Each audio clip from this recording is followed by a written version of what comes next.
Assalamualaikum warahmatullahi wabarakatuh. Waalaikumsalam. Assalamualaikum Bu. Ya. Kula saking SMP Ita Al-Fikri kelas 8 nomor absen 24.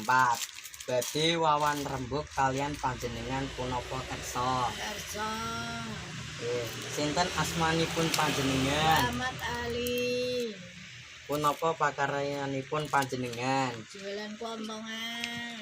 Kangging menapa panjenengan saged memilih pakarya menika? Ora iso kerja lainnya, sagete jualan kontongan. Nggih.